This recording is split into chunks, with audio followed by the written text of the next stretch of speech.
നമസ്കാരം.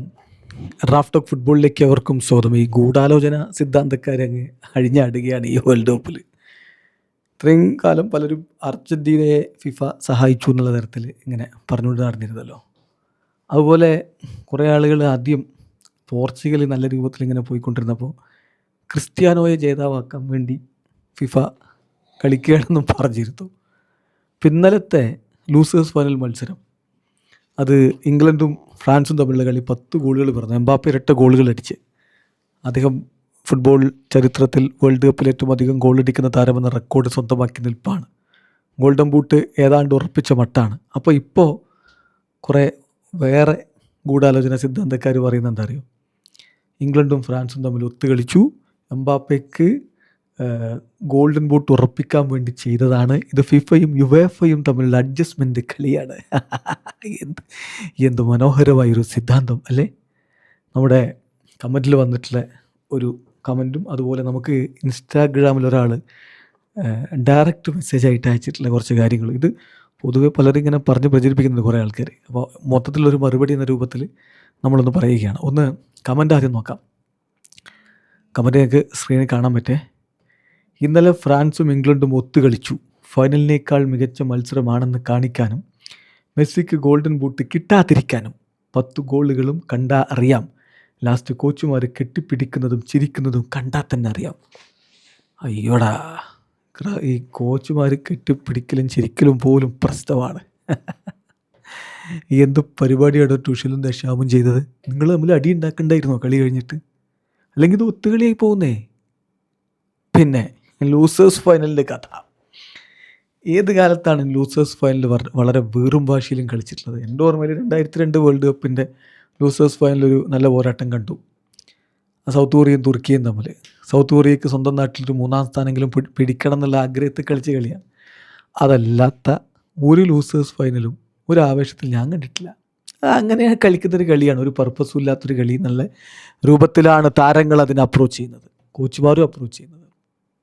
ഇന്നലെ ശരിക്കും പറഞ്ഞാൽ ദശാബിൻ്റെ അവസാന കളി ഫ്രഞ്ച് കോച്ച് നിലയിൽ ഫ്രാൻസുകാർക്കൊരു പർപ്പസൊക്കെ ഉണ്ടായിരുന്നു. അവർ ഫുൾ ടീമിനൊക്കെ തന്നെ ഇറക്കി മുന്നേറ്റത്തിൽ. പക്ഷേ നടന്നില്ല, കളി തോറ്റു. അത് അത്ര കണ്ടാൽ മതി. ആ കളിയുടെ ഒരു പർപ്പസ് ഇല്ലാത്തൊരു കളി കളിക്കുമ്പോൾ അങ്ങനെ ഉണ്ടാവുകയുള്ളൂ. ഇനി നമുക്ക് വന്ന ആ ഒരു DM-ൽ ഡയറക്റ്റ് മെസ്സേജിൽ കുറച്ച് കാര്യങ്ങൾ മാത്രം ഒന്നെടുത്ത്, ഇതിലുള്ള ഈ ഗൂഢാലോചന സിദ്ധാന്തക്കാരുടെ സിദ്ധാന്തം മുഴുവൻ, കോൺട്രവേഴ്സി തിയറി മൊത്തം അതിലുണ്ട്, കോൺസ്പിറസി തിയറി. അപ്പോൾ അതൊന്ന് പറഞ്ഞു പോയതിന് കാര്യം ക്ലിയർ ആവും. എന്തുകൊണ്ട് ഇത് France England UEFA FIFA adjustment കളിയാണെന്ന് സംശയിക്കണം. യുവേഫ ഫിഫ അഡ്ജസ്റ്റ്മെൻറ്റ് കളി. എന്ത് മെസ്സിക്ക് ഗോൾഡൻ ബൂട്ട് കിട്ടാതിരിക്കാൻ ഫിഫ യുവേഫയുമായിട്ട് അഡ്ജസ്റ്റ് ചെയ്ത്? അല്ലടോ, ഇത്രയും കാലം നിങ്ങളുടെ മറുഭാഗത്ത് വന്നുകൊണ്ടിരുന്ന എതിർവാദം എന്ന് പറഞ്ഞാൽ ഫിഫ മെസ്സിയെ സഹായിക്കുന്നതല്ലായിരുന്നു. അപ്പോൾ നേരെ തിരിച്ചാണ് ഇപ്പോൾ തിരിച്ചങ്ങോട്ട് ആരോപിക്കുകയാണ്. ഒന്ന്, പ്രമുഖ താരങ്ങളുടെ വിചിത്രമായ അസാന്നിധ്യം. ഇംഗ്ലണ്ട് ഏറ്റവും പ്രധാനപ്പെട്ട മുന്നേറ്റ നിര താരങ്ങളും ഗോൾഡൻ ബൂട്ട് റേസിൽ എംബാപ്പയ്ക്കൊപ്പം കട്ടക്ക് നിൽക്കുന്നവരുമായ ഹാരി കെയ്ൻ, ബെല്ലിംഗാം എന്നിവരെ ഒന്നിച്ചെന്തിനാണ് ഇംഗ്ലണ്ട് കോച്ച് ഫസ്റ്റ് 11-ൽ നിന്ന് പുറത്തിരുത്തിയത്? ക്യാപ്റ്റൻ കൂടിയായ ഹാരി കെയ്ൻ പോലും ആദ്യമേ ഇറങ്ങില്ല. ചെങ്ങായിമാരെ, നിങ്ങൾ ആദ്യമായിട്ടാണ് ലൂസേഴ്സ് ഫൈനലിൽ കാണുന്നത്? എനിക്കിപ്പോഴും ഓർമ്മയുണ്ട് 2014 വേൾഡ് കപ്പിൻ്റെ ലൂസേഴ്സ് ഫൈനലിൽ ബ്രസീലിൻ്റെ പ്രമുഖ താരങ്ങൾ ചിലർ കളിക്കുന്നില്ല, ആ ഡാനിയാലോസൊക്കെ കളിക്കുന്നില്ല എന്ന് പറഞ്ഞ്. ഒരു താല്പര്യമില്ലാത്ത കളിയാന്നേ, അത് അത്രേ ഉള്ളൂ. നമ്മളിതിനു മുമ്പ് എത്ര വീഡിയോ പറഞ്ഞിട്ടുണ്ട് ലൂസേഴ്സ് ഫൈനലിനെ കുറിച്ച്. പലപ്പോഴും ബെഞ്ചിലിരിക്കുന്ന താരങ്ങൾക്ക് അവസരം കൊടുക്കാനാണ് ലൂസേഴ്സ് ഫൈനൽ ഉപയോഗിക്കാറുള്ളത്. കാരണം ഇനിയൊരു വലിയ പ്രാധാന്യമൊന്നുമില്ല. അപ്പോൾ അതുകൊണ്ട് പുറത്തിരുന്ന ഒരു താരങ്ങൾക്ക് അവരും വേൾഡ് കപ്പിൽ കളിച്ചു എന്ന് ഭാവിയിൽ അവർക്കൊന്ന് ഒരു ലെഗസി, ഇന്നലെ എംബാപ്പെ പറഞ്ഞതാണ് ലെഗസിയുടെ പ്രാധാന്യം. അപ്പോൾ ഒരു ലെഗസി എന്ന രൂപത്തിൽ എടുത്താൽ മതി എന്ന രൂപത്തിൽ അവർക്ക് അവസരം കൊടുക്കുക. നമ്മളിതിനു മുമ്പ് എത്ര വേൾഡ് കപ്പുകൾ ലൂസേഴ്സ് ഫൈനലിൽ കണ്ടിട്ടുണ്ട്. ഇപ്പോൾ ഈ ആൻ്റോണി, അതുപോലെ തന്നെ സാക്ക, റാഷ്ഫോർഡ്, ഡെക്ലാൻ റൈസ്, ഇങ്ങനെയൊക്കെയുള്ളവർ തന്നെയാണ് അവരുടെ മുന്നേറ്റത്തിലുണ്ടായിരുന്നത്. ഡിഫൻസ് അവരുടെ ബെസ്റ്റ് ഡിഫൻസിനെ കൊണ്ടും കളിച്ചു. അപ്പോൾ ഇതൊക്കെ സാധാരണ സംഭവിക്കാറില്ല. എന്നിട്ട് അതും വെച്ചിട്ട് അതിൽ ഗൂഢാലോചന. ഇനി രണ്ടാമത്തെ പോയിന്റ്, നാട്ടിലെ 7 സ്റ്റാൻഡേർഡ് പോലും ഇല്ലാത്ത കളി. ഫിഫ റാങ്കിൽ ടോപ്പ് 4-ലുള്ള 2 വമ്പന്മാർ ഏറ്റുമുട്ടുമ്പോൾ യാതൊരുവിധ ടാക്ടിക്സോ ടെക്നിക്കൽ സപ്പോർട്ടോ അവിടെ കണ്ടില്ല. കൃത്യമായി പ്ലാൻ ചെയ്ത നാടകം പോലെയാണ് തോന്നിയത്. നമ്മുടെ നാട്ടിലൊക്കെ കളിക്കാറുള്ള 7 ഫുട്ബോളിൻ്റെ നിലവാരം പോലും ആ കളിക്കില്ലായിരുന്നു. ഈ വാക്കുകൾ എൻ്റെ നിരാശയുടെ നേർക്കാഴ്ചയാണ് എന്നൊക്കെ പറഞ്ഞിട്ട് ഇതിനും അത് തന്നെയാണ് എൻ്റെ മറുപടി. ലൂസേഴ്സ് ഫൈനൽ നിങ്ങൾ ഇതിനു മുമ്പ് കണ്ടിട്ടുണ്ടാ? അങ്ങനെയൊക്കെ തന്നെയാണ് കളി. പിന്നെ കളി നിലവാരം ഉണ്ടായിരുന്നില്ല എന്ന് ശരിയാണ്. ലൂസേഴ്സ് ഫൈനലിൽ പിന്നെ വേൾഡ് കപ്പ് ഫൈനൽ കളിക്കുന്ന പോലുള്ളൊരു വീറുംവാശി നിങ്ങൾ പ്രതീക്ഷിക്കുന്നുണ്ടെങ്കിൽ നിങ്ങൾക്ക് തെറ്റി എന്ന് മാത്രമേ പറയാനുള്ളൂ. പിന്നെ ആദ്യ പകുതിയും രണ്ടാം പകുതിയും തമ്മിൽ വലിയ വൈരുദ്ധ്യം ഉണ്ട് എന്നാണ്. സെമി ഫൈനലിൽ അർജൻറ്റീനയോട് വെറും 1 ഗോൾ ലീഡ് എടുത്തപ്പോൾ തന്നെ പ്രതിരോധത്തിലേക്ക് വലിഞ്ഞ ഇംഗ്ലണ്ടാണ്.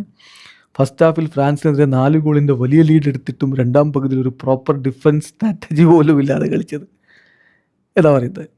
അപ്പോൾ ഇംഗ്ലണ്ട് അന്ന് ആ സ്ട്രാറ്റജി എടുത്ത് തെറ്റാന്നല്ലേ നിങ്ങൾ പറയുന്നത്? ആ തെറ്റായ സ്ട്രാറ്റജി വീണ്ടും അടുത്ത കളിയിൽ എടുക്കണം എന്നാണ് പറയുന്നത്? അല്ല, മനസ്സിലാകാത്തതുകൊണ്ട് ചോദിക്കുകയാണ്. പിന്നെ ഈ കളിയുടെ വിജയത്തിന് വലിയ പ്രാധാന്യമൊന്നും ഇല്ലാത്തതുകൊണ്ട് അവർ വീണ്ടും ഗോൾ അടിക്കാനൊക്കെ ശ്രമിക്കും. അതത്രേ ഉള്ളൂ. പിന്നെ അടുത്ത ഒരു കാര്യമാണ് ഇതിനേക്കാളും രസകരമായിട്ട് എനിക്ക് തോന്നിയത്. എന്ത് വൃത്തിയുള്ള വിൻ വിൻ സിറ്റുവേഷൻ. ഈ കളിക്ക് പിന്നിലെ അണിയറ നീക്കം ലളിതമാണ്. എംബാപ്പയ്ക്ക് ഗോൾഡൻ ബൂട്ട്, ഇംഗ്ലണ്ടിന് 3-ാം സ്ഥാനം. അങ്ങനെ അവർ അഡ്ജസ്റ്റ് ചെയ്താണ്. ഗോൾഡൻ ബൂട്ട് ഇത് എംബാപ്പയെ നിങ്ങളെടുത്തോ, 3-ാം സ്ഥാനം ഞങ്ങൾക്ക് തരണം. എന്നിട്ട് സമീപകാല പെർഫോമൻസ് വെച്ച് നോക്കുമ്പോൾ ഫ്രാൻസിന് 3-ാം സ്ഥാനം അത്ര വലിയ കാര്യമല്ല. അതുകൊണ്ട് അതെന്താണ് അങ്ങനെ? എനിക്ക് മനസ്സിലായില്ല. അതെന്താണ് എൻ്റെ കാര്യം? ഫ്രാൻസിന് 3-ാം സ്ഥാനം അത്ര വലിയ കാര്യമല്ല എന്ന്. അതുകൊണ്ട് അത് ഇംഗ്ലണ്ടിന് ദാനം കൊടുക്കാൻ അവർക്ക് മടിയുണ്ടാവില്ല അത്രേ. പിന്നെ കഥ എഴുതാനുള്ളൊരു കപ്പാസിറ്റി കാണുന്നത്. പക്ഷേ എംബാപ്പയ്ക്കും ഫ്രാൻസിനും ബ്രോൺസ് ഫൈനൽ കപ്പിനേക്കാൾ ആവേശം ഗോൾഡൻ ബൂട്ടിനാവാം എന്ന് തിരിച്ചറിയാൻ നമുക്ക് കൂടുതൽ തലപോക്കേണ്ട ആവശ്യമില്ല. അതെന്താണ്? ദിദിയർ ദശാം പടിയിറങ്ങാണ്. ആ മനുഷ്യനെ വിജയിപ്പിച്ചുകൊണ്ട് യാത്രയാക്കണമെന്ന് അവർ ആഗ്രഹിച്ചതാണ്. അതിനപ്പുറത്തേക്ക് ദാനം കൊടുത്തത്രേ. ദശാം തോറ്റ് പുറത്തുപോയി കോട്ടയെന്ന്. വല്ലാത്ത ജാതി ഗൂഢാലോചന തന്നെ. ഇനി അടുത്ത രസം നോക്കണം. ഇത് യുവേഫയും ഫിഫയും തമ്മിലുള്ള കൃത്യമായ ധാരണ. യുവേഫക്കും ഫിഫക്കും ഇതിലെന്ത് ധാരണയാണോ? അല്ല, ആ ലോജിക്കാണ് എനിക്ക് കണക്റ്റ് ആവാത്തത്. ഇനിയിപ്പോൾ ഫോർ ആൻ അക്കാഡമിക് പർപ്പസ്, നമ്മളൊരു ഡിബേറ്റ് പർപ്പസിന് വേണ്ടി, വാദത്തിന് വേണ്ടി എംബാപ്പയ്ക്ക് ഗോൾഡൻ ബൂട്ട്, ഇംഗ്ലണ്ടിന് 3-ാം സ്ഥാനം അവർ തീരുമാനിച്ചു. അവർ തമ്മിൽ അങ്ങനെ ഡീലായി കൂട്ടിക്കോ. എന്നിട്ട് പറയാണ് യുവേഫക്കും ഫിഫക്കും തമ്മിലുള്ള കൃത്യമായ ധാരണ. യുവേഫക്കും ഫിഫക്കും ഇതിലെന്താ ധാരണ? അല്ല, അതെനിക്ക് മനസ്സിലായില്ല കേട്ടാ. ഇനി ഇതിൻ്റെ പുറകെ പോയ ലാറ്റിൻ അമേരിക്കയും മെസ്സിയെയും മാറ്റി നിർത്താനുള്ള ഗൂഢാലോചന വരെ നമുക്ക് ചിന്തിച്ചു കൂട്ടാം. വല്ലാത്ത ജാതി. എന്നാൽ പിന്നെ എംബാപ്പയ്ക്ക് ഒരു ഹാട്രിക്കാൻ കൊടുത്തുകൂടായിരുന്ന? Golden boot ഉറപ്പാവില്ലായിരുന്ന? ഒരു 4 ഗോൾ എംബാപ്പ 5 ഗോൾ എംബാപ്പ അടിച്ചോട്ടെന്ന് കരുതിക്കൂടായിരുന്ന? എന്തായാലും 10 ഗോൾ കളിയിൽ പറക്കുന്നില്ലേ? അപ്പോൾ സാക്കൊക്കെ ഹാട്രിക് കൊടുത്തതിനാണ്. അപ്പോഴേ ഇതൊക്കെയാണ് സംതിങ് ഔട്ട് ഓഫ് നത്തിങ് എന്ന് പറയുന്നത്. ഒന്നുമില്ലാമെന്ന് കുറേ കാര്യങ്ങൾ ഇങ്ങനെ ബിൽഡ് ചെയ്ത് കൊണ്ടുവരിക. എങ്ങനെയുണ്ട് ഗൂഢാലോചന? ഫിഫയും യുവേഫയും കൂടി മെസ്സിക്ക് ഗോൾഡൻ ബൂട്ട് കൊടുക്കാതിരിക്കാൻ. വീഡിയോസ് ആയിരിക്കുന്നു. ഫുട്ബോൾ ലോകത്തെ കൂടുതൽ വിശേഷങ്ങളുമായി റഫ്ലക്സ് ഇടുത്താം.